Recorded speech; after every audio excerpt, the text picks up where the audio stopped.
Welcome back to the third Virginia Woolf diary, video diary. Today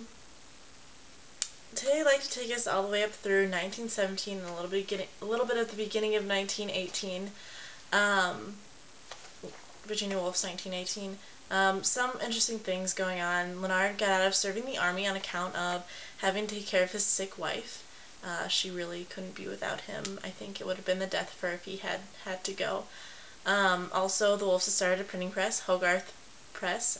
They started earlier in the year, which is it's a pretty famous press. T.S. Eliot was published there, and Freud's translated work was also printed there. And I know they started out really small and gradually got huge. So I just love how much Virginia talks about it. It's obvious that she's very proud of their press, even though it started off as the size of a kitchen, I think is what I read somewhere. The last entry for 1917, December 17th, she stops mid-sentence while she's talking about the way a deaf woman speaks, which is a little confusing, but it was later explained in length. In the lengthy January 3rd entry, someone came in, but she doesn't remember who. She doesn't remember what she was saying either, so she just kind of apologizes to the journal. And that particular entry ends with Virginia recalling her husband, recalling what her husband said about the war and its unpredictability. So it's definitely something that's on her mind. So the past two shows I've been mainly focusing on the diary, but for this show I want to do something a little bit different. I've been reading a few online sources about Virginia Woolf, and I'd like to share some interesting information.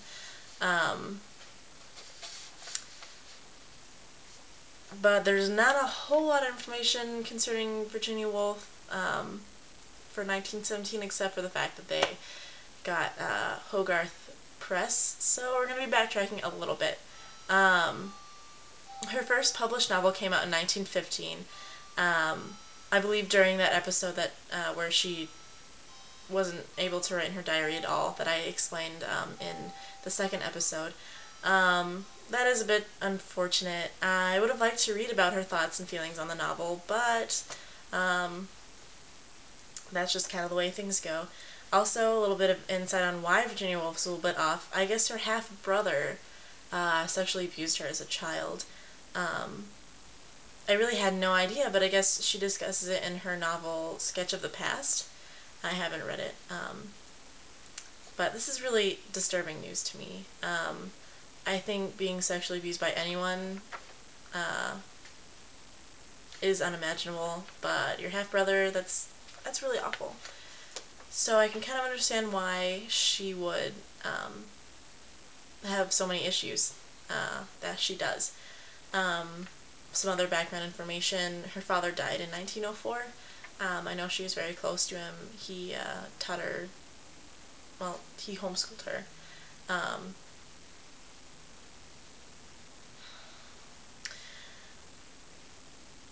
A year after she began to write for the year after his death, she began to write for the Times Literary Supplement. So that's good. And then she married her husband, Leonard Woolf, in 1912. And it's really funny because she doesn't like Jewish people, or she kids about not liking Jewish people.